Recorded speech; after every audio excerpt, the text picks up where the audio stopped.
Hello guys, welcome to current affairs for UPSC PSC IAS.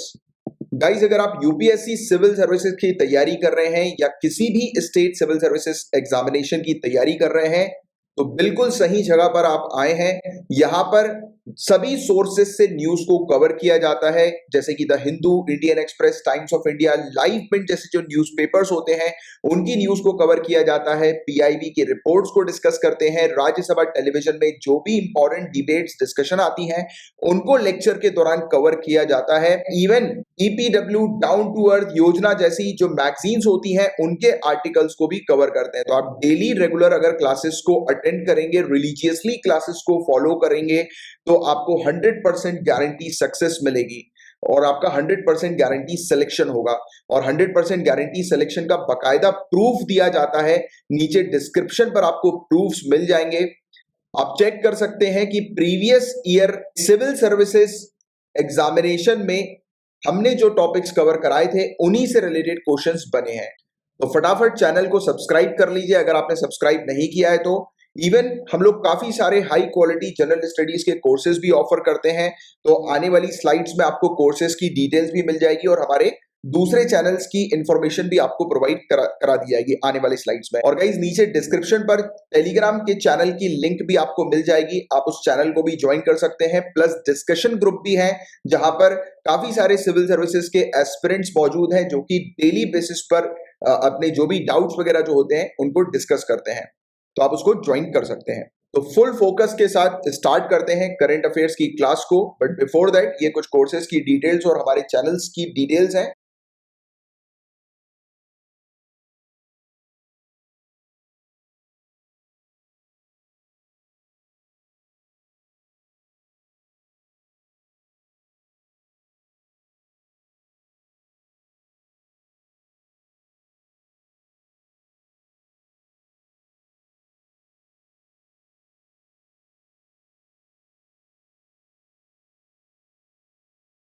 सो गई, सबसे पहले तो आने वाले कल के आईएएस आईपीएस ऑफिसर्स को मेरा नमस्कार। तो चलिए क्लास को स्टार्ट करते हैं। स्टार्ट करेंगे पेपर 1 के पहले टॉपिक से। देखिए, यहां पर बात हो रही है फुकुओका ग्रैंड प्राइज के बारे में। फुकुओका ग्रैंड पुरस्कार की यहां पर बात हो रही है। तो आपको ध्यान में रखना है, क्वेश्चन आपसे पूछा जाएगा कि फुकुओका प्राइज जो है 2021 का किसको मिलने वाला है, क्योंकि अभी ये प्राइज मिला नहीं है बट डिसाइड हो गया कि ये प्राइज जो है वो मिलेगा पी साईनाथ को। तो ये जर्नलिस्ट हैं पी साईनाथ, जिनको ये पुरस्कार जो है वो मिलने वाला है। टोटल 3 रेसिपिएंट है, 3 लोगों को पुरस्कार मिलेगा, उनमें से एक हम लोग को पी साईनाथ देखने को मिल रहे हैं। तो मिस्टर साईनाथ को ये पुरस्कार जो है वो ग्रैंड प्राइज जो है वो रिसीव हो रहा है फुकुओका प्राइज का। और बाकी अकेडमिक प्राइज जो है और prize for arts and culture, अकादमिक पुरस्कार और हम लोग को कला और संस्कृति का पुरस्कार, आर्ट्स एंड कल्चर का प्राइज, ये दिया जाएगा किशिमोतो मियोको जापान के। और कल्चर का प्राइज जो है, यानी कि prize for art and culture का प्राइज जो मिलेगा, एक फिल्म मेकर हम लोग को देखने को मिलते हैं प्रबदा यून, ये थाईलैंड के हैं, इनको मिलेगा। तो 3 व्यक्तियों को, 3 लोगों को ये पुरस्कार मिल रहा है। इंडिया की तरफ से पी साईनाथ, याद रखिएगा। जापान की तरफ से हम लोग को देखने को मिल रहे हैं किशिमोतो मियो, और हम लोग को थाईलैंड की तरफ से एक फिल्म मेकर देखने को मिल रहा है प्रबदा यून। तो इनको ये वाला पुरस्कार दिया जा रहा है फुकुओका पुरस्कार, ठीक है। तो फुकुओका पुरस्कार की हम थोड़ी सी बात करते हैं गाइस। तो देखो, एशियाई संस्कृतियों के बारे में जागरूकता बढ़ाने और एशियाई लोगों के बीच आदान प्रदान तथा आपसी समझ को विकास करने हेतु एक व्यापक ढांचा तैयार करने के लिए प्रतिष्ठित लोगों को प्रतिवर्ष पुरस्कार दिया जाता है। पॉइंट टू बी नोटेड, पहली बात तो ये पूछी जाएगी कि ये पुरस्कार किनको दिया जाता है। तो एशिया में रहने वाले लोगों को ये पुरस्कार मिलता है। और वो लोग क्या करते हैं, तो वो लोगों के बीच में अवेयरनेस क्रिएट करते हैं अबाउट एशियन कल्चर। एशिया के कल्चर से रिलेटेड अगर जो भी लोग जो है वो एशिया के अंदर प्रमोट करते हैं, राइट, अवेयरनेस क्रिएट करते हैं एशिया के कल्चर के बारे में, तो उनको फिर आइडेंटिफाई करके ये पुरस्कार जो है वो दिया जाता है। और 11 इंडियंस को अभी तक ये पुरस्कार जो है वो मिल चुका है। हर साल ये पुरस्कार दिया जाता है और ये प्राइज जो है वो स्टैब्लिश हुआ था 1990 में। तो ये बस कुछ पॉइंट जो मैंने आपको बताए, ये बस आपको ध्यान में रखने हैं। सिर्फ इतनी सी चीज आपसे एग्जाम में पूछी जाएगी, इससे बाहर का और कुछ नहीं आएगा। अब इसके अलावा बात हो रही है बेहतान बांध के बारे में। बेहतान डैम जो है ये दुनिया का 2nd biggest hydro electric dam हमें देखने को मिल रहा है। अंडर कंस्ट्रक्शन है, ये साउथ वेस्टर्न चाइना में ये बनाया जा रहा है, तैयार किया जा रहा है। राइट। दुनिया का second biggest hydro electric dam है। इस डैम से जो है वो इलेक्ट्रिसिटी जो है वो जनरेट होगी, राइट। अब डैम जो है वो कंस्ट्रक्ट किया जा रहा है किस नदी के ऊपर? हम लोग को जिंशा नदी देखने को मिल रही है, जो कि यांगजी की ट्राइब्यूटरी है। तो क्या आप मुझे बता सकते हैं यांगजी नदी को इंडिया में जो है वो क्या बोलते हैं हम लोग? बताओ जरा नीचे कमेंट बॉक्स पर लिखकर, किसको पता है इसके बारे में? यांगजी नदी को जो है इंडिया में क्या कहा जाता है, किस नाम से जाना जाता है, तो बताओ। तो 289 मीटर टॉल, 289 मीटर ऊंचा ये हम लोग को डैम देखने को मिल रहा है, बेहतन बांध, राइट। और 16 जनरेटिंग यूनिट्स इसके अंदर है और 1 मिलियन किलोवाट हर एक यूनिट जो है वो इलेक्ट्रिसिटी जनरेट करेगी, ये चीज बताई जा रही है। और 3 gorgeous dam, right, 3 gorgeous dam जो है वो ओपन हुए हैं 2003 में यांगजी के ऊपर, और दुनिया का बिगेस्ट हाइड्रो इलेक्ट्रिक डैम ये बताए जाते हैं। लगातार ये 3 डैम है, 3 गॉर्जियस डैम हम लोग को देखने को मिलते हैं। तो ये दुनिया का सबसे बड़ा हाइड्रो इलेक्ट्रिक डैम है। और दूसरा हाइड्रो इलेक्ट्रिक डैम भी हमें देखने को मिल रहा है, चाइना के द्वारा ही यहां पर शुरू किया जा रहा है, अंडर कंस्ट्रक्शन ये बताया जा रहा है। तो एक चीज और मैं आप लोग को हाईलाइट करना चाहूंगा, मैंने आपको बस एक बाउंसर फेंका था कि यांगजी नदी को जो है वो इंडिया में क्या बोला जाता है, तो कुछ नहीं बोला जाता, ये चाइना की ही नदी है। यारलंग यारलंग जैंगबो हम लोग को नदी देखने को मिलती है, जो ब्रह्मपुत्र नदी कही जाती है इंडिया के अंदर। यारलुंग जैंगबो ये चाइना के अंदर है और इंडिया में इसे जो है वो ब्रह्मपुत्र के नाम से हम लोग जानते हैं, फिर इसे सिंपल जैंगपो के नाम से जो है वो जाना जाता है, ब्रह्मपुत्र नदी को। तो देखो इसी तरीके के क्वेश्चन जो है वो उलझाने वाले आते हैं, जिसमें आपको बिल्कुल एक्टिव रहना है, राइट। अभी अभी जिन भी लोगों ने लिखा होगा कि यांगजी को जो है वो ब्रह्मपुत्र कहते हैं, तो फिर वो गलत लिख दिया होगा, ठीक है। तो ये आप लोग की एक प्रैक्टिस है और ये वाली प्रैक्टिस आपको रखनी है, ठीक है। और देखो यांगजी नदी के बारे में मैं आप लोग को कुछ चीजें बता दूं, तो लॉन्गेस्ट नदी है ये एशिया की अंदर की, और तीसरी लॉन्गेस्ट पूरे दुनिया भर की नदी हम लोग को देखने को मिलती है, राइट। एक कंट्री के अंदर सबसे बड़ी नदी जो है ये बताई जाती है चाइना के अंदर, ये हमें यांगजी नदी जो है वो देखने को मिलती है, यांगजी नदी, राइट। आप देख सकते हैं कि ये नदी आपको यहाँ पर दिखाई दे रही है चाइना के अंदर, ठीक है, चाइना के अंदर ये नदी है, राइट। कंट्री चाइना के अंदर हमें देखने को मिलती है। तो ये क्लैरिटी रखो, आप इस तरीके से कंफ्यूज नहीं होना है, ठीक है। क्योंकि civil service exam is all about presence of mind, कि आपका माइंड जो है वो कितना मतलब एक्टिव है।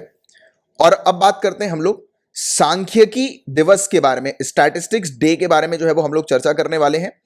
तो देखिए भारत में राष्ट्रीय सांख्यिकी प्रणाली जो है, नेशनल स्टैटिस्टिकल सिस्टम जो है, इसकी स्थापना करने में प्रोफेसर प्रशांत चंद्र महालोनोबिस, पीसी महालोनोबिस, काफी फेमस पर्सनालिटी है ये, राइट। तो इनके अमूल्य योगदान की स्मृति में उनकी जयंती पर हर साल 29 जून को राष्ट्रीय सांख्यिकी दिवस यानी कि स्टैटिस्टिक डे मनाया जाता है। Point to be noted, statistic day कब मनाया जाता है? तो 29 जून को हर साल मनाया जाता है, फर्स्ट पॉइंट। दूसरा पॉइंट, किनकी बर्थ एनिवर्सरी के अवसर पर? तो पीसी महालोनोबिस की बर्थ एनिवर्सरी के अवसर पर। तो 5 ईयर प्लान्स हमारे हमें देखने को मिलते हैं ना, 5 ईयर प्लान्स जो है। तो आप बताओ कौन सा 5 ईयर प्लान जो है वो महालोनोबिस मॉडल के ऊपर बेस्ड है? तो काफी सिंपल सा जीएस का क्वेश्चन मैं आपसे पूछ रहा हूं, पहले सिविल सर्विसेज पूछ चुकी है, तो नीचे कमेंट बॉक्स पर इसका आंसर लिखकर बताएं।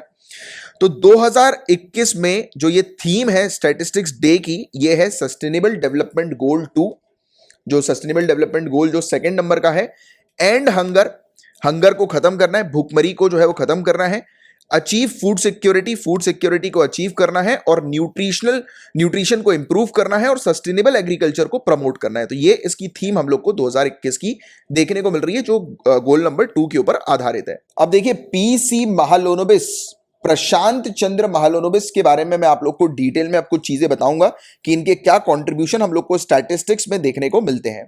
तो इन्हें चीफ आर्किटेक्ट जो है वो इंडियन स्टैटिस्टिकल सिस्टम का कहा जाता है। यहीं से क्वेश्चन उठा के पूछ लिया जाएगा कि बताओ कि चीफ आर्किटेक्ट जो है वो इंडियन स्टैटिस्टिकल सिस्टम के कौन है? तो पीसी महालोनोबिस आपको ध्यान में रखना है।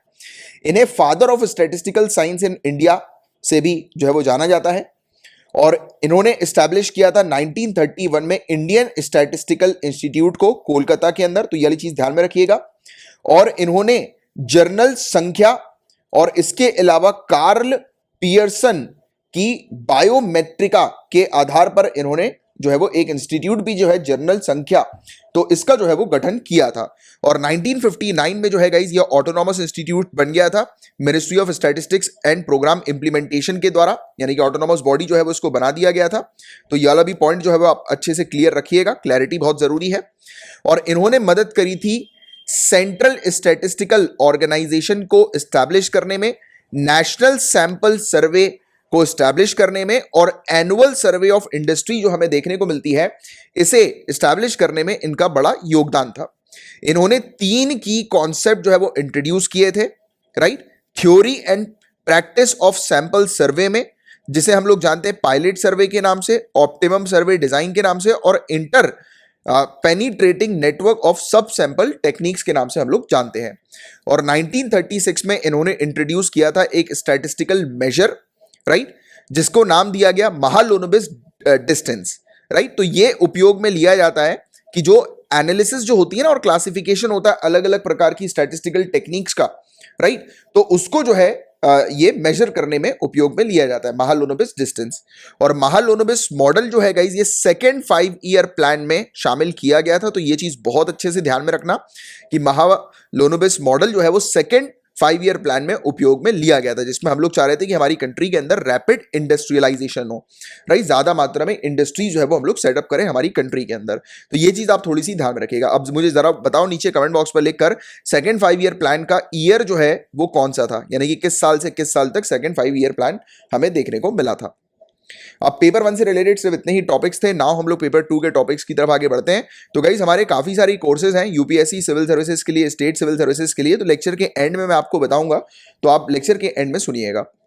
अब देखिए, international day against drug abuse and illicit trafficking 2021 की यहां पर बात हो रही है।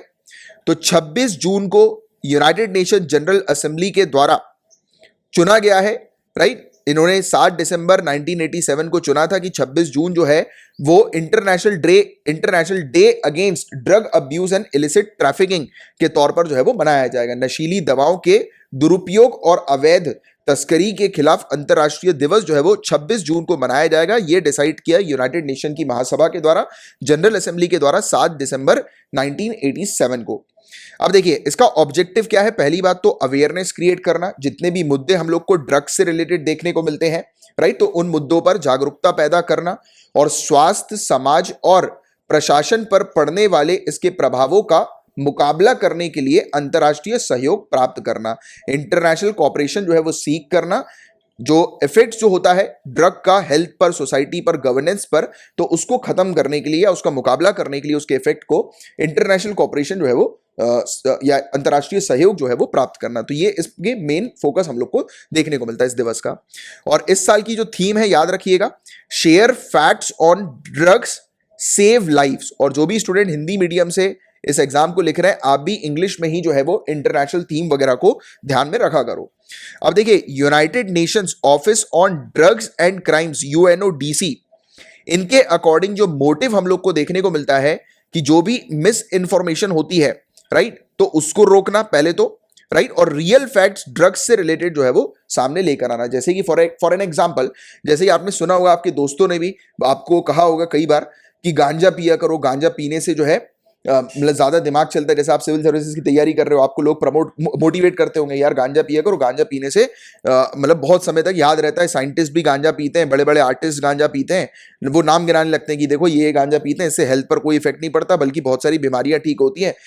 तो देखो, कुछ हद तक हम जानते हैं कि गांजे से बहुत सारी बीमारियां ठीक होती है, इस चीज को हम अवॉइड बिल्कुल नहीं करेंगे।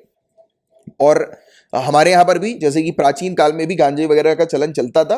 वो तो ये जो हो गया ना, ये कहा भी जाता है और ये बात सच भी और फैक्ट भी है कि ये जो एलोपैथी दवाइयां जो आई ना, तो इसमें स्पेशली यूएसए ने इंडिया के ऊपर प्रेशर क्रिएट किया था गांजे को बैन करने के लिए, क्योंकि इंडिया के अंदर कई लोग तो जो है वो स्वस्थ जो है वो गांजे के कारण ही हो जाते थे। बट प्रॉब्लम क्या है कि इसके साइड इफेक्ट्स भी बहुत ज्यादा है। यानी कि आप अगर गांजे को इंटेक करोगे तो ये कोई नहीं बताता कि उसको इंटेक करने के बाद जो है वो इंसान सुन्न पड़ जाता है और धीरे धीरे करके एक टाइम के बाद हो सकता है कि डिप्रेसिंग स्टेट में भी वो चला जाए, राइट, क्योंकि वो दुनिया ही अलग उसको दिखने लगती है और फिर जहां उसको ये नशा ना मिले और वो फिर वो बौखलाने लगता है, राइट। तो ये सब चीजें, तो ऐसे रियल फैक्ट जो है वो शेयर करने चाहिए ड्रग्स से रिलेटेड, ना कि इन्फॉर्मेशन शेयर करनी चाहिए।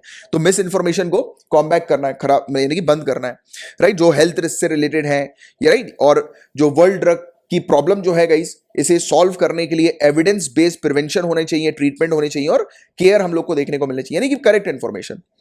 अब वर्ल्ड ड्रग रिपोर्ट 2021 की बात करते हैं गाइस, तो अराउंड 275 मिलियन लोग जो है वो पूरे दुनिया भर में ड्रग्स का सेवन कर रहे हैं। पिछले साल का ये रिकॉर्ड सामने आया 2020 का, कि 2020 में 275 मिलियन लोग जो है वो पाए गए ड्रग्स का सेवन करते हुए, और 36 मिलियन से भी ज्यादा लोग जो है वो ड्रग्स के कारण जो है वो डिसऑर्डर फेस कर रहे हैं, यानी कि नशीली दवाओं के उपयोग संबंधी विकारों से पीड़ित हैं।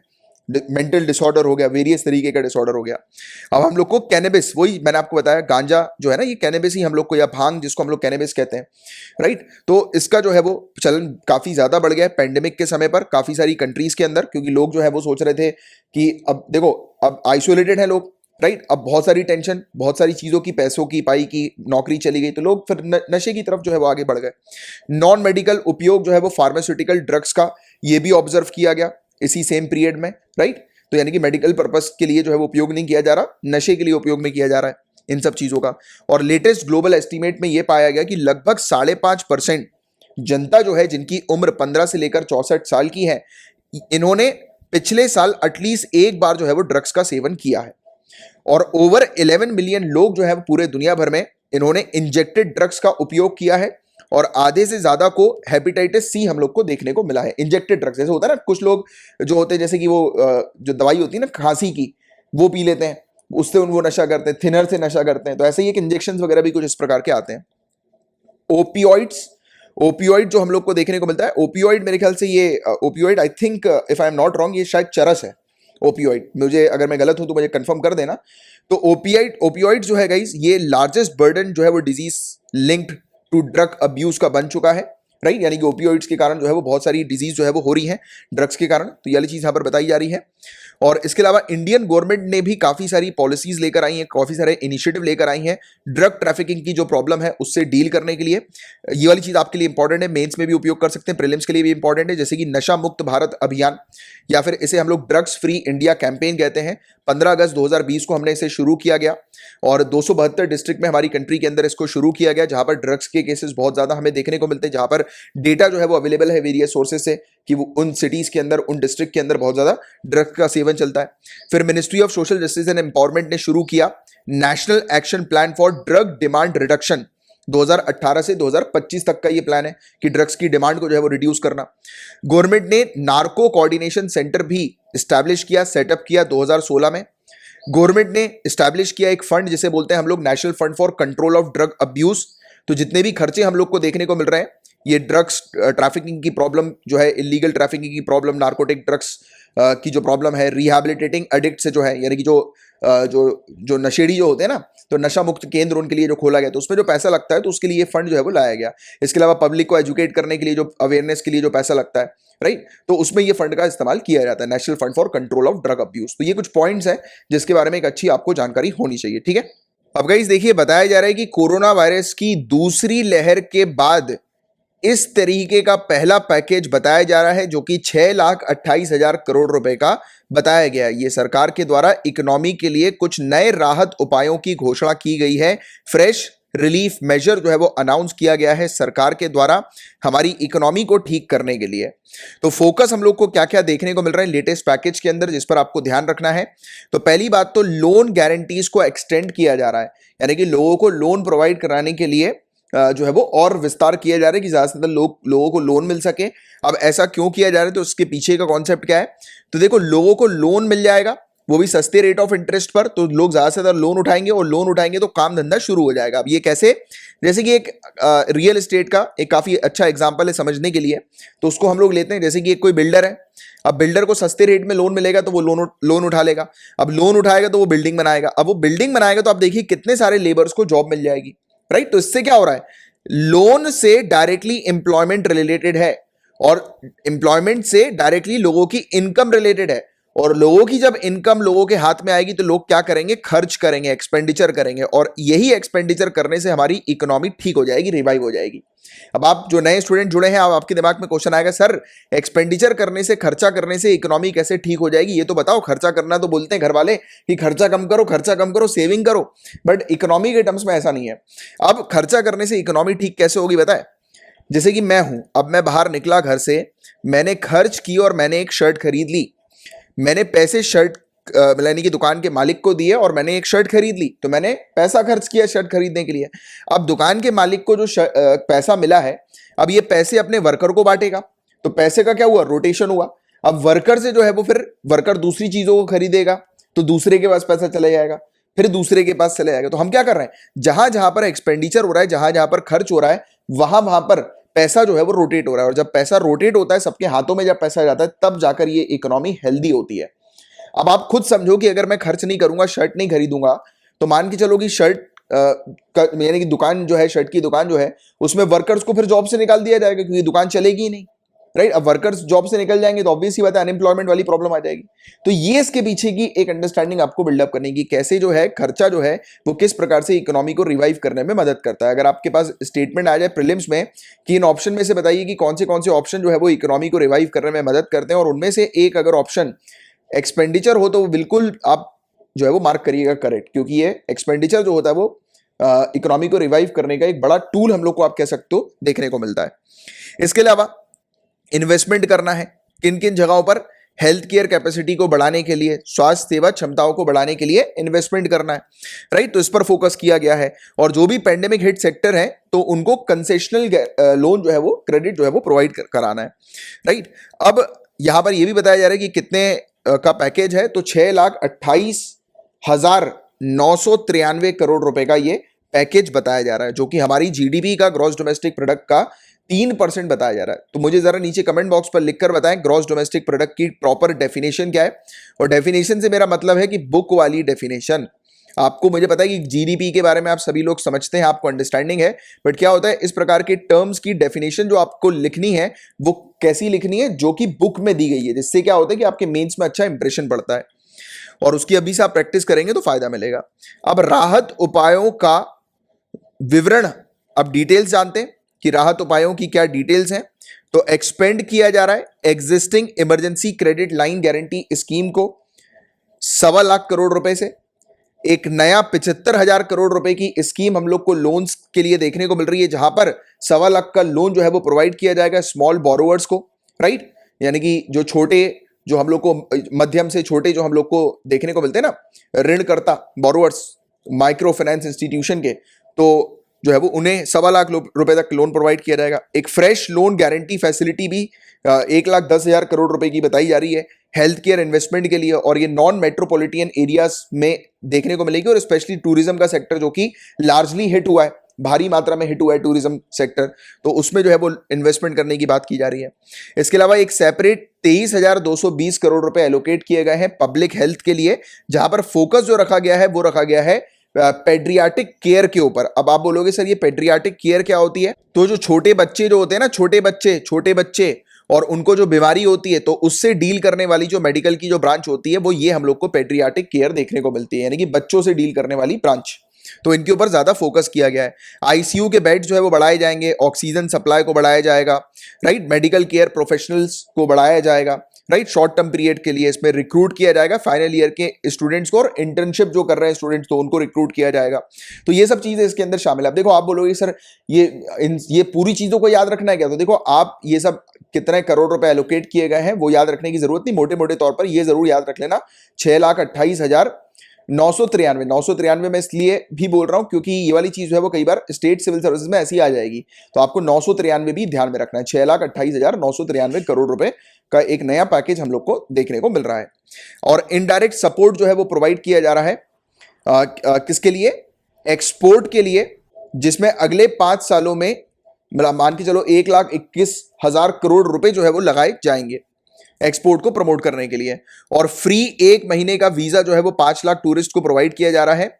एक नई सीड वैरायटी फार्मर्स के लिए देखने को मिल रही है, राइट, तो उस पर भी इन्वेस्टमेंट करना है। और बेनिफिट्स क्या हम लोग को इस पर्टिकुलर उपायों के मेजर्स के देखने को मिलेंगे, तो पहली बात तो एंटरप्राइज को ये काफी फायदा पहुंचाएगा, राइट, यानी कि बचाए रखने में मदद करेगा।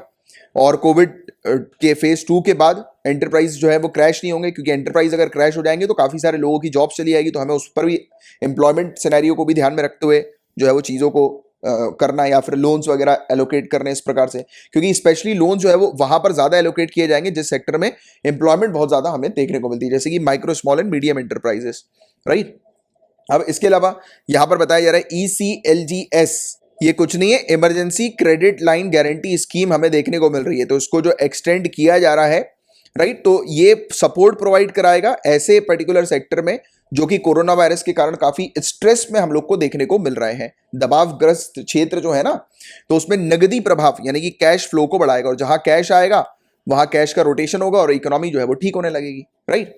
तो ये अंडरस्टैंडिंग क्रिएट रखो। और देखिए जैसा हमने बात करी कि टूरिज्म जो है वो वर्स्ट हिट सेक्टर है या फिर मोस्ट इंपैक्टेड सेक्टर हम लोग को देखने को मिलता है, one of the most impacted sector. तो ये पैकेज जो है इसमें काफी ज्यादा आवश्यकता है कि इस सेक्टर के अंदर लिक्विडिटी को बढ़ाने की, और ये बेसिकली उन सेक्टर पर मेनली फोकस करेगा जिन सेक्टर में हम लोग को एम्प्लॉयमेंट ज्यादा देखने को मिलती है। इसके बारे में अभी मैंने थोड़ी देर पहले आपको बताया। पिन पॉइंट फोकस ये रखा गया है मैन पावर के ऊपर, क्योंकि एम्प्लॉयमेंट के ऊपर तो रखना ही है, साथ ही साथ इंफ्रास्ट्रक्चरल रिसोर्सेज जो है पीडियाट्रिक केयर के लिए यानी कि बाल चिकित्सा के लिए, राइट, तो उसको जो है वो बढ़ावा देना है, राइट, उसकी एक नई शुरुआत जो है वो करनी है बेटर तरीके से। और अब ये सवाल उठता है कि क्या ये सब उपाय जो है ये सफिशिएंट है, राइट। तो एक्सपर्ट्स का मानना यह है कि ये उपाय जो है वो पूरी तरह से जो है वो हमारी लो जीडीपी की जो आज की कंडीशन हमें देखने को मिल रही है, महंगाई काफी ज्यादा बढ़ गई है, अनएम्प्लॉयमेंट काफी ज्यादा हम लोग को देखने को मिल रही है, राइट, तो उसको ये टैकल नहीं कर पाएगा, राइट। तो ये नया वाला पैकेज, तो ये वाली चीज जो है वो एक्सपर्ट्स का मानना है। तो अब क्या करना चाहिए, राइट। तो यहां पर बताया जा रहा है कि हमारी जो अर्थव्यवस्था है वो एक्सपोर्ट ड्रिवन नहीं हम लोग को देखने को मिलती है, निर्यात संचालित नहीं है, हम लोग एक्सपोर्ट नहीं करते हैं, राइट। हमारी इकोनॉमी कंप्लीटली एक्सपोर्ट के ऊपर बेस्ड नहीं है, बट हमारी जो इकोनॉमी चलती है वो किसके ऊपर चलती है, कंजम्पशन के ऊपर। वही चीज मैंने आपको बताया कि मैंने जो शर्ट खरीदी तो मैंने क्या किया, कंजम्पशन किया, राइट, पैसे दिए और शर्ट खरीदी, तो हमारी इकोनॉमी चलती है कंजम्पशन के ऊपर। और नियरली 55% हमारा जो जीडीपी है ये कंजम्पशन के ऊपर आधारित होता है। और कंजम्पशन जो है वो ऊपर जाएगा तभी हमें देखने को मिलेगा कि लोगों के हाथ में पैसा आएगा। आप बात समझ रहे हो, जो मैंने आपको कॉन्सेप्ट अभी समझाया और इतने महीनों से मैं आपको कॉन्सेप्ट समझाता हूं, तो ये पूरी चीज जो होती है वो थ्योरी में आप देख सकते हैं बाकायदा। कई बार स्टूडेंट जो है वो डाउट करते हैं, कुछ स्टूडेंट बोलते हैं कि सर हमें बताया गया कि एक ही टीचर के ऊपर जो है वो नहीं होना चाहिए, यानी कि एक ही टीचर के ऊपर विश्वास नहीं करना चाहिए, करंट अफेयर्स अलग अलग टीचर से पढ़ो, एक ही टीचर सब कुछ कवर नहीं करता है। मैं आपको नीचे डिस्क्रिप्शन पर प्रूफ देता हूं, प्रूफ कि जो मैं पढ़ा रहा हूं उससे रिलेटेड आपसे क्वेश्चन जो है वो एग्जाम में पूछे जाएंगे। फिर बाकी आपकी मर्जी है, क्योंकि मेरे साथ ऐसा हुआ है पहले भी, 2019 में भी जब मैं बोलता था लोगों ने माना नहीं, फिर 2020 में लोग आए, उन्होंने बोला कि सर आपकी बात हमने नहीं सुनी, अब 2020 में हम आपके साथ जुड़ गए। उन्होंने तैयारी करी, प्रीलिम्स निकाला, मेंस अपना दिया है, और बाकी जो लोग जो हैं 2020 में जिन्होंने नहीं मानी उन्होंने मुझे अभी 2021 में बोला था कि सर अब आपकी मानेंगे, और अब जिनको भी डाउट है वो अभी 2021 के पेपर में देखना, फिर अपन डाउट क्लियर करेंगे। क्योंकि देखो मेरा काम यही है कि, और मैं भी इसी पर ही फोकस करता हूँ गाइस, कि सिविल सर्विसेज के आपके एग्जाम किस टाइप के क्वेश्चंस पूछेगा उसके ऊपर, और उसके अकॉर्डिंग मैं अंडरस्टैंडिंग बिल्डअप करता हूं। मेंस में आपको कैसा लिखना है वो बिल्डअप करता हूं। आप जाकर मेरी प्लेलिस्ट पर चेक कर सकते हो कि मैं कितने सालों से सिर्फ करंट अफेयर्स पढ़ा रहा हूं, और जो प्लेलिस्ट है वो भी पूरी नहीं, उससे पहले से मैं करंट अफेयर्स पढ़ा रहा हूं। उससे पहले मैं political science and international optionals लेता था, राइट, तो ऑप्शनल सब्जेक्ट कवर करवाता था। तो ये चीजें तो एक्सपीरियंस कहता है और कुछ नहीं, बाकी आपकी मर्जी। क्योंकि मैं कभी किसी को फोर्स नहीं करता कि भाई देखो, वो आपकी मर्जी है, जिसको देखना है वो देखेगा, जिसको नहीं देखना है कोई बात नहीं। बहुत सारे टीचर्स अवेलेबल हैं, आप मल्टीपल टीचर से पढ़ना चाहते हैं कर सकते हैं, बट मेरा सिर्फ कहने का ये मतलब है कि अपने टाइम को अच्छे से एलोकेट करो। बट अगर आपका 5 साल और 10 साल में, 5 से 10 साल में एग्जाम निकालने का आपने सोच के रखा है तो आप कर सकते हो, आप जो भी हिट एंड ट्रायल एक्सपेरिमेंट है वो कर सकते हो। बाकी आप अपने जीएस को अच्छा कर लो, राइट, और बाकी करंट अफेयर्स के लिए अगर आपको बहुत टाइम अगर आप स्पेंड करना चाहते हो तो पहले जीएस को अच्छा कर लो आप, या और ऑप्शनल को, क्योंकि उसके बाद फिर मैनेजमेंट हो नहीं पाता है प्रॉपर तरीके से। चलो एनीवेज, अब मैं आगे की बात करता हूं। तो आज की डेट में जो है वो समय की मांग जो है गाइज, ये एक नई वृद्धि पैदा करने की आवश्यकता है। यानी कि आज की डेट में समय की मांग जो है ये है कि नई डिमांड जो है वो जनरेट की जाए, और हमें कंजम्पशन को बढ़ाना है। कंजम्पशन को बढ़ाएंगे तो पैसा जो है वो लोगों के हाथ में जाएगा, राइट, दूसरे लोगों के हाथ में जाएगा। और काफी सारे सेक्टर हम लोग को इकोनॉमी के अंदर देखने को मिलते हैं, राइट, जिन्हें हैंड होल्डिंग की आवश्यकता है, यानी कि आप ये कह सकते हो कि जिन्हें हाथ पकड़कर रखने की आवश्यकता है। स्टेप बाय स्टेप जो है वो कैसे उस सेक्टर में इंप्रूवमेंट लेकर आना है, उन्हें गाइड करने की आवश्यकता है, ना कि सिर्फ लोन देने की। लोन देने से भी ऐसा है कि लोन देने से भी कुछ हद तक हमें देखने को मिलता है कि इंप्रूवमेंट होगा, बट प्रॉब्लम क्या है कि लोग अवेयर नहीं है। जैसे कि ऑब्वियस ही बात है यार, कोई भी व्यक्ति आज की डेट में नया बिजनेस शुरू करने की सोच ही नहीं रहा है, उसको डर है नया बिजनेस शुरू करने में। और देखिए इस प्रकार के उपायों की क्या आवश्यकता बताई जा रही है, तो काफी सारी स्टडीज के थ्रू हमें पता लगा है कि इंडिया का मिडिल क्लास जो है वो श्रंक हो गया है 3.5 करोड़ लोगों से, और लगभग 7.5 करोड़ लोग जो है गाइस वो बिलो पॉवर्टी लाइन पर चले गए हैं 2020 में। और वाकई में 2019 और 2020 तो मेरे लिए भी बहुत ही खराब रहा, बहुत ही ज्यादा खराब रहा। चलो एनीवेज, अब क्या कर सकते हैं, अब तो ये चीज हो गई है, और इम्पैक्ट हम लोग को लार्जली देखने को मिला है पेंडेमिक का। तो ये चीज़ें बहुत लोग परेशान हुए हैं यार, बहुत लोग, मैं भी हूँ, मैंने भी पर्सनली, मेरा तो सब कुछ खत्म हो गया यार, मैं क्या बताऊँ, मेरा तो घर वर भी चला गया था। और ठीक है, वापस लेंगे बढ़िया से कुछ समय के बाद। चलो आगे की बात करते हैं। एनीवेज, अटॉर्नी जनरल की गाइस बात करेंगे। अटॉर्नी जनरल, तो यूनियन गवर्नमेंट जो है गाइस, इन्होंने टेन्योर जो है अटॉर्नी जनरल के वेणुगोपाल का 1 साल से जो है वो बढ़ा दिया है यूनियन गवर्नमेंट ने, सेंट्रल गवर्नमेंट ने। अब अटॉर्नी जनरल ऑफिस में रहने वाले हैं 30 जून 2022 तक, राइट। और अटॉर्नी जनरल का जो ऑफिस है ये हमारी कंट्री का टॉप लॉ ऑफिस है। क्वेश्चन आता है कि शीर्ष कानून अधिकारी हमारी कंट्री के कौन है, या टॉप लॉ ऑफिसर हमारी कंट्री के अंदर कौन हमें देखने को मिलते हैं? Attorney general. अब इनसे रिलेटेड कुछ फैक्ट्स जानते हैं। तो सेंट्रल गवर्नमेंट के चीफ लीगल एडवाइजर ये हमें देखने को मिलते हैं, और सुप्रीम कोर्ट ऑफ इंडिया के प्राइमरी लॉयर हमें देखने को मिलते हैं सेंट्रल गवर्नमेंट की तरफ से। तो सेंट्रल गवर्नमेंट की तरफ से जो केसेस जो लड़े जाते हैं वो अटॉर्नी जनरल के द्वारा लड़े जाते हैं, राइट। और ये यूनियन एग्जीक्यूटिव का पार्ट है, काफी इंपॉर्टेंट बॉडी है। यूनियन एग्जीक्यूटिव आपके सिलेबस में है, आपको इसको अच्छे से पढ़ना है। वैसे तो लक्ष्मीकांत पूरी की पूरी आपको अच्छे से पढ़ना ही है। अब इनके अपॉइंटमेंट, इनकी नियुक्ति और इनकी एलिजिबिलिटी, पात्रता की बात करते हैं। तो इन्हें किसके द्वारा अपॉइंट किया जाता है, अगर क्वेश्चन आता है तो आपको ध्यान में रखना है, ऑनरेबल प्रेसिडेंट इन्हें अपॉइंट करते हैं आर्टिकल 76 क्लॉज 1 के तहत। और ऑनरेबल प्रेसिडेंट के प्लेजर में ये ऑफिस होल्ड करते हैं। इसका मतलब क्या हुआ कि जब तक ऑनरेबल प्रेसिडेंट चाहेंगे तब तक ये ऑफिस में रहेंगे, और जिस दिन ऑनरेबल प्रेसिडेंट इनकार करेंगे, मना करेंगे, उस दिन इनको ऑफिस से हटा भी दिया जाएगा, राइट। तो ये वाली चीज भी आपको ध्यान में रखनी है। अब आपके कॉन्सेप्ट क्लियर होने चाहिए। अगर आपने पॉलिटी की क्लास अटेंड करी होगी तो आपके कॉन्सेप्ट अच्छे से क्लियर होंगे इस चीज से रिलेटेड, कि यहां पर सिर्फ नाम के लिए प्रेसिडेंट का उपयोग किया जाता है, बट एक्चुअल बैकग्राउंड में जो होती है वो सेंट्रल गवर्नमेंट या फिर यूनियन गवर्नमेंट हमें देखने को मिलती है, क्योंकि यूनियन गवर्नमेंट की ही एड और एडवाइस पर ऑनरेबल प्रेसिडेंट ऑपरेट करते हैं। और बताया जाता है कि अटॉर्नी जनरल किस व्यक्ति को बनाया जाएगा? जिस व्यक्ति के पास सुप्रीम कोर्ट के बनने की, सुप्रीम कोर्ट के जज बनने की क्वालिफिकेशन होगी, राइट। तो जो व्यक्ति जो है, जो ऑनरेबल सुप्रीम कोर्ट के जज के लिए क्वालिफाई है, वो व्यक्ति ही सिर्फ अटॉर्नी जनरल बन सकते हैं। तो ये चीज आपको ध्यान में रखनी है। दूसरी चीज, एलिजिबिलिटी, इंडियन सिटीजन इनका होना जरूरी है। ईदर इन्होंने कंप्लीट कर लिए हैं अपने 5 साल हाईकोर्ट के अंदर किसी भी इंडियन स्टेट के एज अ जज के तौर पर, या फिर एज अ एडवोकेट के तौर पर 10 साल तक अगर इन्होंने सर्व किया है किसी हाई कोर्ट में, तो उन्हें अपॉइंट किया जाएगा, राइट, अटॉर्नी जनरल के पद के लिए। और एमिनेंट ज्यूरिस्ट होना चाहिए ये, राइट, प्रेसिडेंट की आईज में, यानी कि राष्ट्रपति के मतानुसार ये जो है वो न्यायिक मामलों का विशेष व्यक्ति होना चाहिए, यानी कि वो व्यक्ति जो है वो विशेष व्यक्ति, एमिनेंट ज्यूरिस्ट होना चाहिए, यानी कि बहुत नोन, पॉपुलर होने चाहिए प्रेसिडेंट की आंखों के सामने।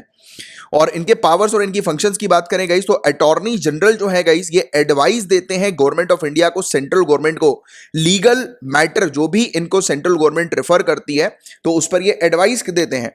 इवन ये दूसरी लीगल ड्यूटीज भी परफॉर्म करते हैं जो कि ऑनरेबल प्रेसिडेंट इन्हें असाइन करते हैं। और अटॉर्नी जनरल जो है गाइस, इनके पास हमारी कंट्री के किसी भी कोर्ट के अंदर जाकर एज अ ऑडियंस के तौर पर बैठने का हम लोग को पावर देखने को मिलती है, यानी कि ये किसी भी कोर्ट में हमारी कंट्री की जा सकते हैं और बैठ सकते हैं, ऑब्जर्व कर सकते हैं कोर्ट को। और एक और बहुत बेहतरीन अधिकार इनके पास है कि पार्लियामेंट में भी जाकर, पार्लियामेंट की किसी भी प्रोसीडिंग में जाकर ये पार्टिसिपेट कर सकते हैं, इनको कोई रोकेगा नहीं। और बट हाँ, इनको जो है वो पार्लियामेंट में वोट देने का अधिकार नहीं है। तो ये वाला पॉइंट आप लोग को इनसे रिलेटेड पता होना चाहिए।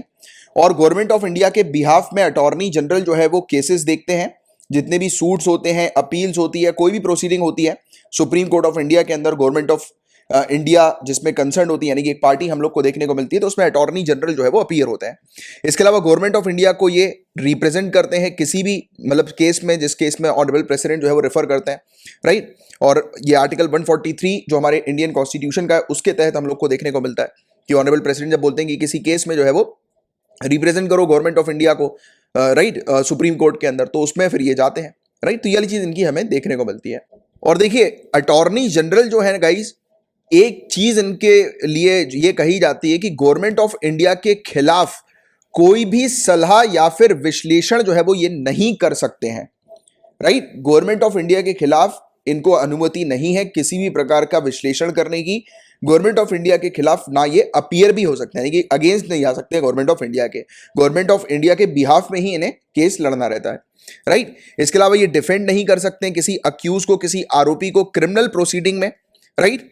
और डायरेक्टरशिप जो है वो किसी कंपनी की ये एक्सेप्ट नहीं कर सकते बिना सरकार की परमिशन के।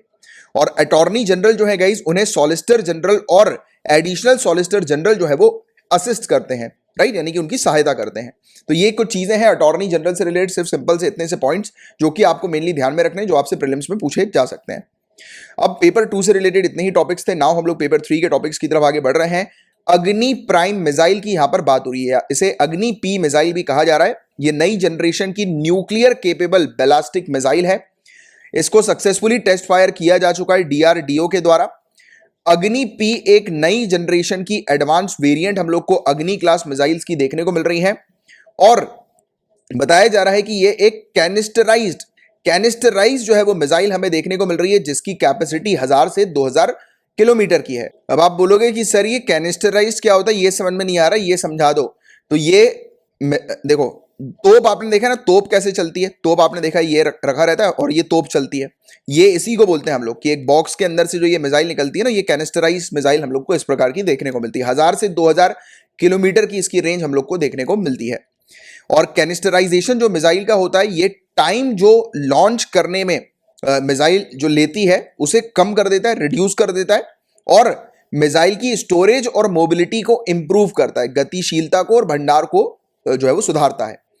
और अग्नि सीरीज के अंदर सबसे लॉन्गेस्ट जो मिसाइल हम लोग को देखने को मिलती है, सबसे लंबी जो मिसाइल है, राइट, तो ये अग्नि 5 है। ये इंटरकॉन्टिनेंटल बैलिस्टिक मिसाइल है। 5000 किलोमीटर से ज्यादा की इसकी रेंज, यानी कि एक कॉन्टिनेंट से एशिया से अफ्रीका में जाकर हिट कर सकती है। ये इतना इसकी रेंज, या फिर यूरोप तक भी हिट करने की रेंज इसकी हम लोग को देखने को मिलती है। और इसको कई बार जो है वो टेस्ट किया जा चुका है, राइट, तो ये वाली चीज हमें देखने को मिल रही है। और सफलतापूर्वक इसका परीक्षण जो है वो कई बार पहले किया जा चुका है।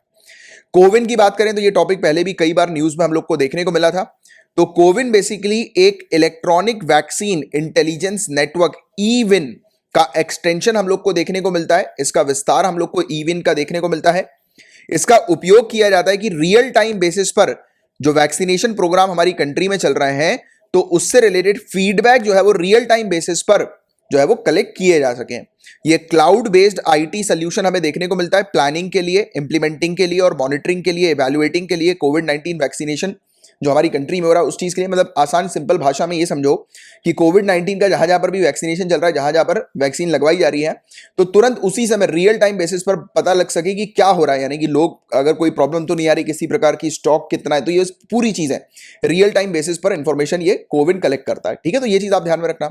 ये टॉपिक अभी न्यूज में क्यों है, तो इंडिया जो है गाइस बहुत ही जल्दी open source version CoWIN application का प्रोवाइड कराने वाली है। ओपन सोर्स वर्जन का मतलब क्या है कि ऐप डेवलपर जो है वो इस एप्लीकेशन को जो है वो बना सकते हैं बिना किसी लाइसेंस के, राइट, क्योंकि ये ओपन सोर्स कर दिया जाएगा। जैसे कि काफी सारे ऐसे सॉफ्टवेयर होते हैं जो ओपन सोर्स हमें देखने को मिलते हैं, कोई भी जो है वो उपयोग कर सकता है सॉफ्टवेयर वगैरह का, राइट, तो ओपन सोर्स सॉफ्टवेयर होते हैं जिसमें आपको अलग से लाइसेंस की लेने की जरूरत नहीं पड़ती है, राइट।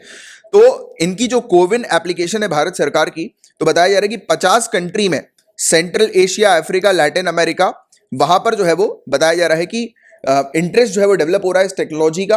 तो इसलिए हम लोग जो है वो ओपन सोर्स वर्जन इसका लॉन्च करने वाले हैं बहुत ही जल्दी, जिसके तहत दूसरी कंट्री में भी हमारी ये कोविन एप्लीकेशन जो है वो दूसरी कंट्री उपयोग कर सकें, राइट। तो इसके अलावा अब 2DG ओरल ड्रग की बात करें तो गाइज इसके बारे में मैं आपको पहले भी हालांकि पढ़ा चुका हूं। ये एंटी कोविड ड्रग है, एंटी कोविड दवाई है, जिसको defence research and development organisation हमारी DRDO के द्वारा डेवलप किया गया है। डॉक्टर रेड्डी की लेबोरेटरी जो है गाइज, इन्होंने अनाउंस किया है कि कमर्शियल लॉन्च जो है वो ड्रग 2-डीऑक्सी डी ग्लूकोज 2DG इसको नाम दिया गया है। तो इसको कमर्शियल लॉन्च जो है वो किया जा रहा है। और ये जो दवाई है, ये जो ड्रग है गाइज, इसका उपयोग जो है वो इमरजेंसी पर्पस के लिए अप्रूव कर दिया गया है। और बताया जा रहा है कि इमरजेंसी यूज जो है वो एक एडजंक्ट थेरेपी हम लोग को देखने को मिलती है, जिसमें हॉस्पिटल में ही पेशेंट्स को जो है वो ट्रीट किया जाएगा, राइट। तो ये वाली चीज यहां पर बताई जा रही है और सिर्फ आपातकालीन उपयोग के लिए, इमरजेंसी यूज के लिए किया जा रहा है। मतलब कि आप ये कह सकते हैं गाइज कि अभी तक इस ड्रग का प्रॉपर ट्रायल जो है वो हुआ नहीं है। मतलब वैसे तो इतना ट्रायल तो हो गया है कि ये ड्रग जो है वो नुकसान नहीं पहुंचाएगा, राइट, शॉर्ट टर्म में, बट होता है ना कि कुछ कुछ दवाइयां जो होती हैं उसका लंबे समय तक, जब तक ट्रायल फिनिश नहीं होता, लंबे समय के उसके इफेक्ट जब तक सामने नहीं आते, पता नहीं लगते, तब तक उसको वैसे जो है मार्केट में नहीं लाया जाता। बट अभी जो सिचुएशन जो है वो काफी गंभीर है, तो इमरजेंसी पर्पस के लिए इसको लाया जा रहा है। अब ये ड्रग कैसे काम करता है, तो 2DG ड्रग जो है गाइस, ये पाउडर के फॉर्म में हमें देखने को मिलता है। शैशे में आता है, एक शैशे होता है ना, जैसे शैम्पू का आपका शैशे होता है छोटा सा, राइट, तो वैसे शैशे आप समझ गए होंगे, छोटे से शैशे में हम लोग को देखने को मिलता है कि ये पाउडर के फॉर्म में आएगा और इसे ओरली लिया जाएगा और ये पानी के साथ मिलाकर इसे पिया जा सकता है, आप ये कह सकते हैं। और ये वायरस इन्फेक्टेड सेल्स जो होते हैं, जो कोशिकाएं जो है जिनमें वायरस लग चुका है, कोरोना वायरस लग चुका है जिन कोशिकाओं में, तो उसमें जाकर ये फंस जाता है, राइट, यानी कि उसमें जाकर ये पानी के साथ जब जाएगा तो बॉडी के अंदर वहां पर जाकर ये फंस जाएगा और फिर ये वायरस को ग्रो होने से रोक देता है। तो ये बहुत ही बढ़िया चीज है इसकी तो। और यही ये जो चीज है ना कि कैसे ये ड्रग काम करता है, थोड़ा सा इसके बारे में आपको जानकारी होनी चाहिए मेंस के लिए भी, और कई बार अगर प्रीलिम्स में आ जाए तो आपको ये पता होना चाहिए कि पाउडर के फॉर्म में है ये, और जो वायरस इन्फेक्टेड सेल्स जो होते हैं, कोशिकाएं जो होती हैं, उसमें जाकर एक्यूमुलेट हो जाता है, फंस जाता है, राइट। और फंसने के बाद फिर वायरस को ग्रो करने से रोकता है ये, और वायरस फिर ग्रो करने से रुकेगा तो फिर ये फैलेगा नहीं, राइट। तो ये वाली चीज इसकी हमें देखने को मिलती है। अब इसका प्रभाव क्या है गाइस, तो इसका सेलेक्टिव एक्यूमुलेशन जो है वायरली इन्फेक्टेड सेल्स में, राइट, तो ये इसको काफी ज्यादा यूनिक बना देता है, यानी कि ये बिल्कुल उसी जगह पर हिट कर रहा है जिस जगह पर जो सेल्स वायरस के कारण इन्फेक्ट हो गए, सिर्फ उन्हीं सेल को ये हिट कर रहा है। तो बहुत ही सही है, सेलेक्टिव तरीके से उस सेल पर जाकर चिपक रहा है ये। और ड्रग जो है गाइस, ये पेशेंट की एवरेज रिकवरी टाइम को 2 या 2.5 आप कह सकते हैं, 2-2.5 दिन से जो है वो कम कर देगा, और ऑक्सीजन की डिमांड जो है वो भी 40% से जो है वो बढ़ा देगा। तो ये तो बहुत ही बढ़िया चीज है, राइट। तो ये वाली चीज आप लोग को अच्छे से पता होनी चाहिए इस दवाई के बारे में। अब गाइस ये टॉपिक बहुत ज्यादा इंपॉर्टेंट है, United states digital millennium copyright act की बात हो रही है। देखो कॉपीराइट एक्ट ये हमें देखने को मिल रहा है, तो कॉपीराइट के बारे में आप लोग समझते ही होंगे, आपके जीएस पेपर 3 में इंटेलेक्चुअल प्रॉपर्टी राइट है जिसमें ये कॉपीराइट आता है। मैं आसान शब्दों में आपको समझा देता हूँ कॉपीराइट का मतलब क्या है। जैसे कि ये मेरा कंटेंट है, आप देख रहे हैं ऑनलाइन इस कंटेंट को अगर कोई और इंडिविजुअल अपने यूट्यूब के अकाउंट पे अपलोड कर देगा तो तुरंत मेरे पास जो है वो मैसेज आ जाएगा यूट्यूब की तरफ से कि किसी ने आपका जो कंटेंट है वो अपलोड किया है। तो मैं सामने वाले के ऊपर कॉपीराइट स्ट्राइक लगा सकता हूँ, क्योंकि ये मेरा कंटेंट है, मैंने इसको प्रिपेयर किया है, मैंने इस पर मेहनत करी है, और उस पर कोई और इंडिविजुअल अगर उसका यूज कर रहा है तो फिर वो गलत है, वो मेरे जो राइट्स है उसको ब्रीच कर रहा है, राइट, उसको वायलेट कर रहा है। तो ये होता है कॉपीराइट। जैसे ये होता है ना म्यूजिक के केस में कि हम लोग कई बार सुनते हैं कि किसी ने किसी का म्यूजिक चुरा लिया। जैसे मेरा छोटा भाई खुद म्यूजिक प्रोड्यूसर है, तो वो जब म्यूजिक अपना बनाता है तो सबसे पहले उसको रजिस्टर कर लेता है, उसने अपनी कंपनी को, अपने नाम को रजिस्टर किया हुआ। जैसे ट्रेडमार्क्स होते हैं, ट्रेडमार्क्स, तो इसमें क्या रहता है, आप अपने नाम को जो है वो प्रोटेक्ट कर लेते हैं। जैसे ये झांसर एकेडमी है, मैं चाहूँ तो इसका ट्रेडमार्क करा सकता हूँ, बट शायद इस नाम से कोई और होगा तो फिर उसमें लड़ना पड़ेगा। जैसे मेरे छोटा भाई की कंपनी का नाम जो है वो एपिक सेंसेशन है, राइट, एपिक सेंसेशन। तो इसने जब ट्रेडमार्क कराया था तब उसके बाद जो है वो उसके पास एक केस आ गया था, यानी कि एक और एपिक नाम से एक कंपनी थी, उसने केस कर दिया कि हमारा नाम जो है वो उपयोग किया जा रहा है इसमें। तो फिर हम लोगों ने जो है वो काउंटर केस किया, मुंबई में केस चला था, जिसमें हमने बताया कि इसका जो है वो म्यूजिक इंडस्ट्री से लेना देना है, और जो कंपनी जो दूसरी थी उसका कुछ फूड वगैरह से लेना देना था, फूड वाली कंपनी थी, कुछ फूड प्रोसेसिंग थी आई थिंक। तो ऐसे करके केस चला और फिर फाइनली वी वॉन, अपन जीत गए, और फिर उसको ट्रेडमार्क मिल गया। मतलब कि अब इसका ये नाम है एपिक सेंसेशन, वो कोई और यूज नहीं कर सकता, अगर करेगा तो ये मेरा छोटा भाई उसके खिलाफ कार्रवाई कर सकता है। तो वैसा होता है। तो इंटेलेक्चुअल प्रॉपर्टी राइट आप समझ सकते हैं, मतलब कुल मिलाकर एक इंडिविजुअल जिसका खुद का कंटेंट है उसे प्रोटेक्ट किया जाता है। तो ये यूनाइटेड स्टेट्स के डिजिटल मिलेनियम कॉपीराइट एक्ट को हम लोग क्यों कवर कर रहे हैं, तो पहले तो मैं आपको बता दूं गाइस कि हमारी मीटी जो है, ministry for electronics and information technology, मीटी जो है हमारी, उसके जो मिनिस्टर हैं, यूनियन मिनिस्टर, कुछ समय पहले आपने न्यूज भी सुनी होगी, इनका ट्विटर अकाउंट जो था वो 1 घंटे के लिए लॉक कर दिया गया था। और वो इसीलिए किया गया था क्योंकि इनके ऊपर आरोप लगा था कि इन्होंने United states digital millennium copyright act 1998 को, डीएमसीए, अब अपन इसको बोलेंगे डीएमसीए, 1998 का इन्होंने उल्लंघन किया था, यानी कि यूनाइटेड स्टेट्स के कॉपीराइट एक्ट का उल्लंघन किया था, राइट। तो इसको लेकर ये चीज चली थी, उनका एक ट्विटर अकाउंट हैक हो गया था। अब देखो हमारे यूनियन मिनिस्टर का ट्विटर हैक नहीं, सॉरी हैक टर्म में गलत यूज कर रहा हूं, लॉक हो गया था, ठीक है। तो हमारे यूनियन मिनिस्टर का ट्विटर अकाउंट लॉक किया गया इस कानून के चलते। तो आपसे देखिए बड़ी न्यूज है ये, यूनियन मिनिस्टर का ट्विटर अकाउंट लॉक हुआ है और वो इस कानून से रिलेटेड। तो आपसे सिविल सर्विसेज ये कानून से रिलेटेड क्वेश्चंस पूछने में इंटरेस्टेड है, तो अपन इस कानून के बारे में समझते हैं। डिजिटल मिलेनियम कॉपीराइट एक्ट जो है वो होता क्या है, तो देखो ये कानून किसका है, यूनाइटेड स्टेट्स का। यूनाइटेड स्टेट्स के द्वारा इस कानून को पास किया गया, और among the world's first recognising intellectual property on internet. तो ये कानून ऐसा है कि बहुत सारे हम लोग को कानून देखने को मिल रहा है, उनमें से पहले कुछ कानून बने थे पूरे दुनिया भर में जिन्होंने इंटेलेक्चुअल प्रॉपर्टी को इंटरनेट पर रिकॉग्नाइज किया था, उनमें से ये एक कानून है। मतलब कि ऑनलाइन जो कॉपीराइट जो हमें या इंटेलेक्चुअल प्रॉपर्टी जो हमें देखने को मिलती है, यानी कि ऑनलाइन जिसका ओरिजिनल कंटेंट है उसे प्रोटेक्ट करने से रिलेटेड ये हम लोग को दुनिया के कुछ कानूनों में से पहला, यानी कि पहले के शीर्ष के कुछ कानूनों में से एक हम लोग को देखने को मिल रहा है, राइट। तो ये चीज यहां पर बताई जा रही है। और डीएमसीए ये जो कानून है गाइस, ये इंप्लीमेंट करता है दो 1996 की ट्रीटीज को, जिसे साइन किया गया है वीपो के द्वारा, वर्ल्ड इंटेलेक्चुअल प्रॉपर्टी ऑर्गेनाइजेशन के द्वारा और उनके मेंबर नेशंस के द्वारा मेनली। तो ये है कॉपीराइट ट्रीटी और performance and phonograms treaty, right. तो ये दो ट्रीटी हमें देखने को मिल रही हैं जो कि वीपो के द्वारा साइन की गई, वीपो की मेंबर कंट्रीज के द्वारा साइन की गई। तो वही जो है, यानी कि ये दोनों ट्रीटी जो है वो यूनाइटेड स्टेट्स के इस कानून के तहत हम लोग को देखने को मिलती है। और दोनों ही ट्रीटी के अंदर हमें देखने को मिलता है कि जो मेंबर कंट्री है, राइट, वीपो की, और इस ट्रीटी को जिन कंट्रीज ने साइन किया, जो सिग्नेटरी हैं, उन्हें अपने रिस्पेक्टिव ज्यूरिसडिक्शन में, अपने अधिकार क्षेत्र में, अपने अपने अधिकार क्षेत्र में इंटेलेक्चुअल प्रॉपर्टी राइट्स को प्रोटेक्ट करना है। जिस भी कंट्री ने ये ट्रीटी को साइन किया है, तो वो कंट्री के अपने जो सिटीजन, यानी कि उन कंट्री के जो सिटीजन हैं, राइट, तो उनके कॉपीराइट को जो है वो प्रोटेक्ट करने की जिम्मेदारी जो होगी वो उस कंट्री की होगी। बात समझे नहीं, आप कंफ्यूज हुए होंगे इस पॉइंट में, क्योंकि थोड़ा सा कंफ्यूजिंग वाला है। मैं आपको आसान शब्दों में समझाता हूं। जैसे कि एक कंट्री है, ठीक है, एक एक्स कंट्री है, इसने ये दोनों ट्रीटी को साइन किया, ठीक है। अब इसका क्या जिम्मा होगा कि इस कंट्री में रहने वाले जो इसके खुद के सिटीजन हैं, तो उनका अगर कॉपीराइट का उल्लंघन होता है या उनकी इंटेलेक्चुअल प्रॉपर्टी का ब्रीच होता है, राइट, तो ये जिम्मेदारी जो होगी वो उस मेंबर स्टेट की होगी, कंट्री की होगी, कि वो अपने सिटीजन्स की इंटेलेक्चुअल प्रॉपर्टी को प्रोटेक्ट करे, ठीक है। कि ये दोनों संधियों के तहत, दोनों ट्रीटी के तहत सदस्य राष्ट्रों और हस्ताक्षरकर्ताओं, मतलब कि मेंबर स्टेट और सिग्नेटरीज को अपने अपने अधिकार क्षेत्र में ट्रीटी पर सह हस्ताक्षरकर्ता देशों के नागरिकों द्वारा निर्मित बौद्धिक संपदा, इंटेलेक्चुअल प्रॉपर्टी को सुरक्षा प्रदान करना अनिवार्य है, राइट, मैंडेटरी है। और यह कानून जो है संधि के हस्ताक्षरकर्ताओं को कॉपीराइट किए गए कार्य की सुरक्षा हेतु तकनीकी उपायों के माध्यम से धोखाधड़ी को रोकना सुनिश्चित करने हेतु बाध्य करती है, बाउंड, ऑब्लिगेट। तो ये बाउंड करती है सिग्नेटरीज को, कि सिग्नेटरीज को ये इंश्योर करना पड़ेगा कि वो तौर तरीके लेकर आए, कुछ टेक्निकल उपाय वगैरह, मेजर्स वगैरह लेकर आए, जैसे कि कॉपीराइटेड वर्क जो है वो प्रोटेक्ट किया जा सके सिटीजन्स का। तो ये पॉइंट आप अच्छे से क्लियर रखो अपने दिमाग में। And it also provides the necessary international legal protection to digital content. जो डिजिटल कंटेंट जो होता है ना, तो उसको एक इंटरनेशनल लीगल प्रोटेक्शन भी प्रोवाइड कराने को लेकर जो है वो इसके अंदर हम लोग को प्रोविजन देखने को मिलते हैं इन दोनों ट्रीटी के अंदर। तो कौन जनरेट कर सकती है ये डीएमसीए नोटिस, और किस प्रकार से ये भेजे जा सकते हैं कंपनीज को या वेबसाइट्स को? तो कोई भी कंटेंट क्रिएटर, राइट, अगर वो किसी भी फॉर्म में अपने कंटेंट को क्रिएट करता है, वीडियो फॉर्म में, ऑडियो फॉर्म में, राइट, प्रिंट फॉर्म में, यानी कि लिखित फॉर्म में, राइट, लिटरेरी वर्क में, जो मानता है कि वो कंटेंट जो है वो उसका ओरिजिनल कंटेंट है और उसे यूजर के द्वारा कॉपी किया गया है या किसी वेबसाइट में कॉपी किया गया है बिना उसकी ऑथराइजेशन के, यानी कि जिसने वो कंटेंट बनाया बिना उसकी इजाजत के किसी और ने उस कंटेंट का उपयोग कर लिया है, राइट।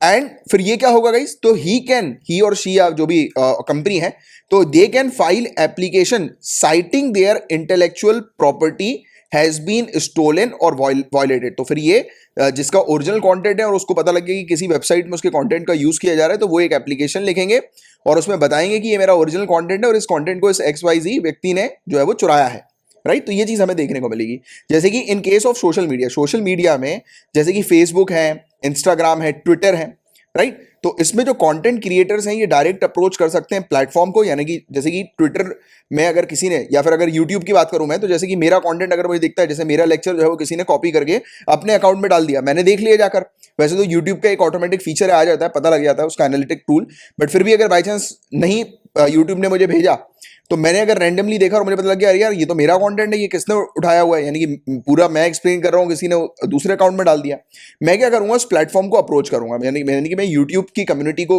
बोलूंगा, उनको बताऊंगा, प्रूफ दूंगा कि यार मैं तो ओरिजिनल क्रिएटर हूं, देखो मैंने ये वाला अपना कंटेंट इस दिन अपलोड किया था, इस बंदे ने दूसरे दिन अपलोड किया है, ये उल्लंघन कर रहा है, राइट, या फिर मैंने इस टाइम पे अपलोड किया, उसने देखो कितने समय पे अपलोड किया, उसने मुझसे बात किया, मैं ओरिजिनल क्रिएटर हूं, तो मैं ऐसा उनको जो है वो प्रूफ दूंगा।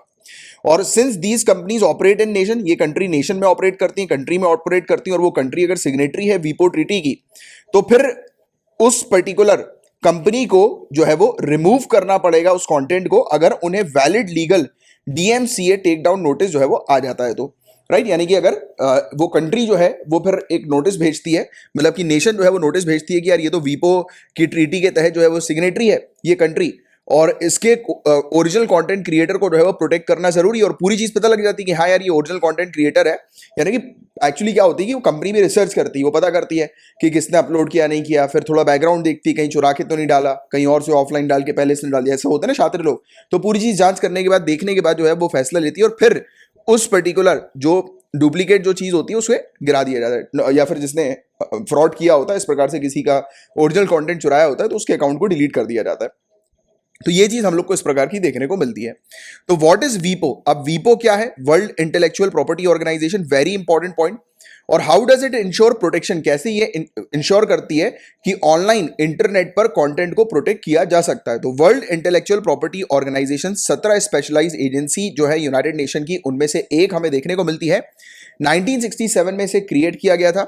ये इंकरेज करती है क्रिएटिव एक्टिविटी को, रचनात्मक गतिविधियों को, और प्रमोट करती है कि एक इंडिविजुअल की जो प्रॉपर्टी है, इंटेलेक्चुअल प्रॉपर्टी, उसे प्रोटेक्ट करना है दुनिया में कहीं पर भी। यानी कि दुनिया में कहीं पर भी अगर उसकी इंटेलेक्चुअल प्रॉपर्टी हम लोग को देखने को मिल रही है जो कि ब्रीच हो रही है, उल्लंघन किया जा रहा है, उसकी ओरिजिनल प्रॉपर्टी कोई और जो है वो अपलोड करके और उससे जो है वो रेवेन्यू जनरेट कर रहा है, तो फिर जो है ये वीपो जो है वो कार्रवाई कर सकता है। या फिर इनकेस अगर रेवेन्यू नहीं भी जनरेट कर रहा है, पॉपुलैरिटी जनरेट कर रहा है, तो भी जो है वो टेक डाउन किया जा सकता है, और जो ओरिजिनल क्रिएटर है उसको जो है वो प्रोटेक्ट किया जाता है इसमें, राइट। तो ये चीज है।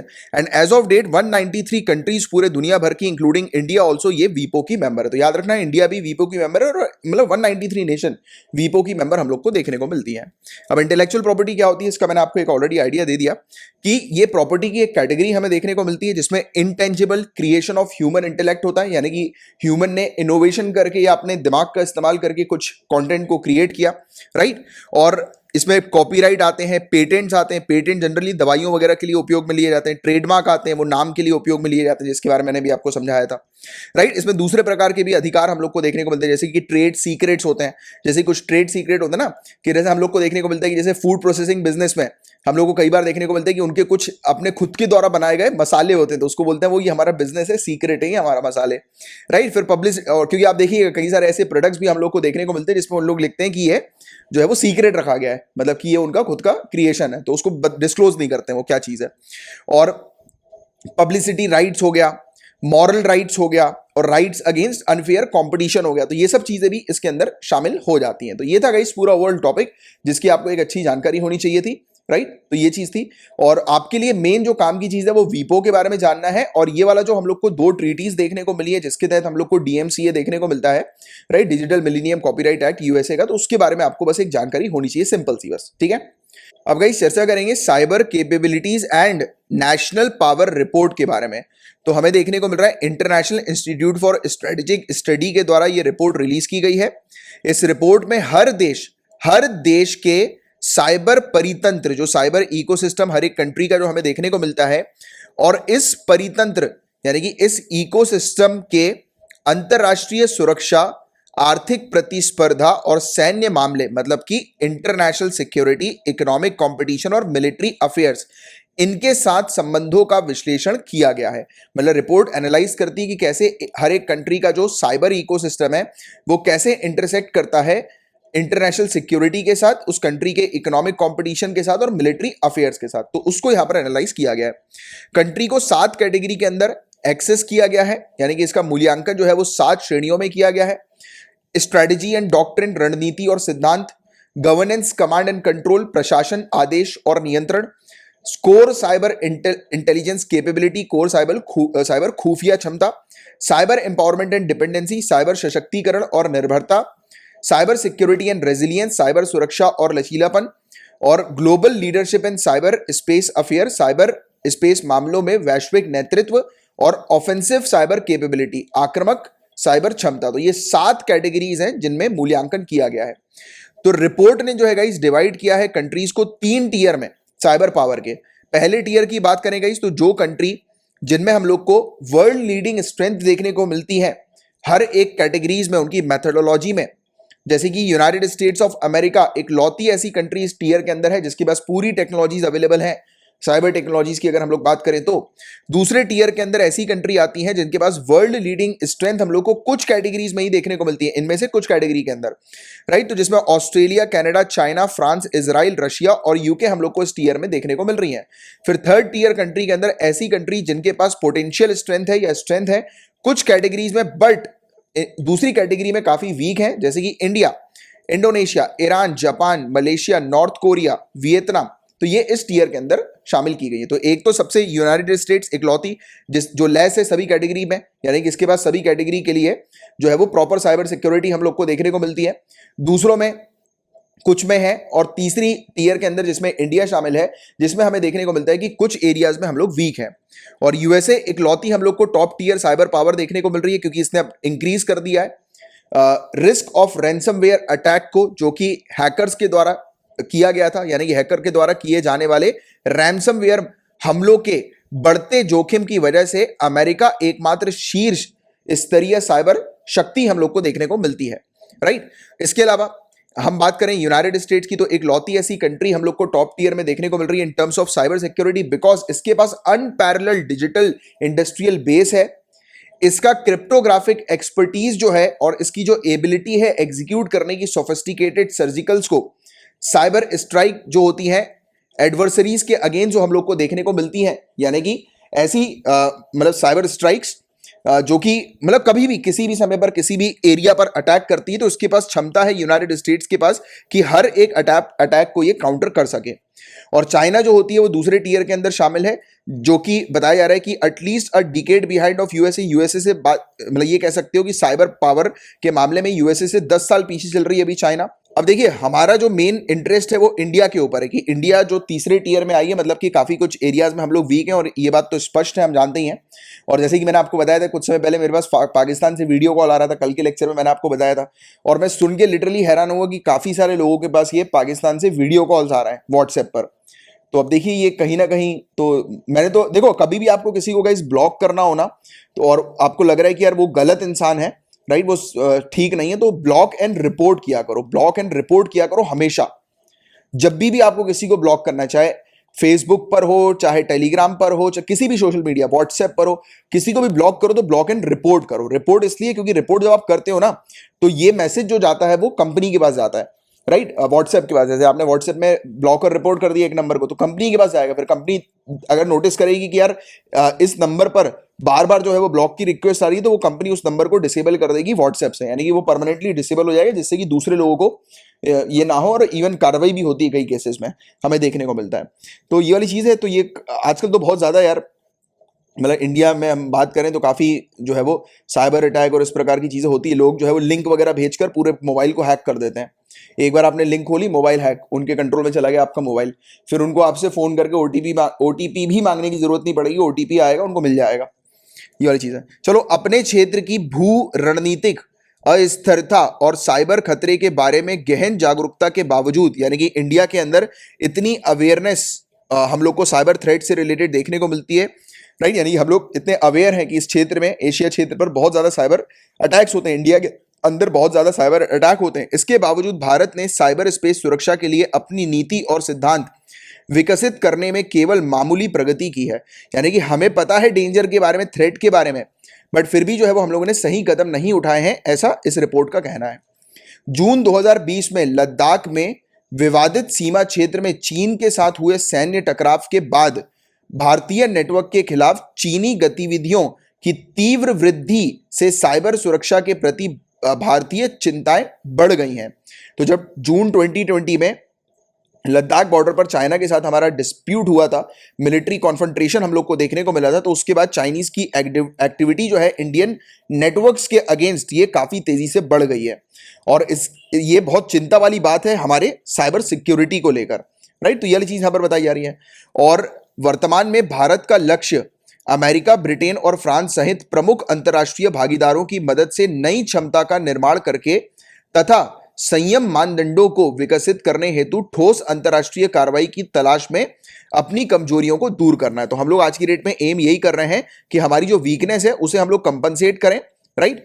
कैसे कि हम लोग नई कैपेबिलिटी जो है वो बिल्डअप कर सकें कुछ इंटरनेशनल पार्टनर्स के साथ, जिसमें यूएसए, यूके, फ्रांस हमें देखने को मिल रहा है, राइट। और एक ठोस, एक कॉन्क्रीट इंटरनेशनल एक्शन जो है वो बिल्डअप करें, जिससे कि हम लोग वहां पर कुछ नॉर्म्स वगैरह भी बना सके, रूल्स, रेगुलेशन, स्टैंडर्ड जो है वो क्रिएट कर सके साइबर सिक्योरिटी से रिलेटेड।